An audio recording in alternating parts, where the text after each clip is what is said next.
अस्सलामुअलैकुम, आप देख रहे हैं होराइजन न्यूज HD। खबर शामिल करते हैं ओकाड़ा से। थाना सिटी डिपालपुर की बड़ी कार्रवाई, डकैत गैंग का सरगना और साथी गिरफ्तार, असला बरामद।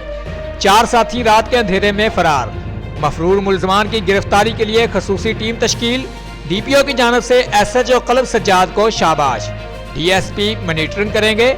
पुलिस तर्जुमान के मुताबिक थाना सिटी डिपालपुर की हदूद में गुज़िश्ता कुछ अरसा से सलीम सल्लू डकैत गैंग ने खौफ की फिजा पैदा कर रखी थी, जिस पर SHO कलब सज्जाद ने SDPO बशीर अहमद वड़ैच को एतमाद में लेकर अपने तजर्बा की बुनियाद पर प्लानिंग की, जिसमें कामयाबी हुई और पुलिस ने रात के वक्त सोबा राम पुल के करीब छापा मारा, जहां से डकैत गैंग के सरगना मोहम्मद सलीम उर्फ सल्लू और उसके एक साथी जावेद सकना आरिफ वाला को असला समेत गिरफ्तार कर लिया, जबकि इनके 4 साथी रात के अंधेरे का फायदा उठाते हुए फरार हो गए, जिनमें आकिब उर्फ आकबी सकना आरिफ वाला, साजिद उर्फ शानी सकना धूप सड़ी, नासिर और मुजम्मल सकना फजल इलाही कलोनी शामिल हैं। DPO काड़ा फैसल गुलजार ने मफरूर मुलजमान की गिरफ्तारी के लिए SHO सिटी डिपालपुर कलब सज्जाद की सरबराही में खसूसी टीम तश्कील दे दी है और उम्मीद बांधी है कि SHO कलब सज्जाद अपनी पेशावराना सलाहियतों को बरोएकार लाकर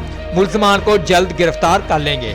रिपोर्ट महबूब चौधरी, सरपरस्त आला, होराइजन न्यूज HD।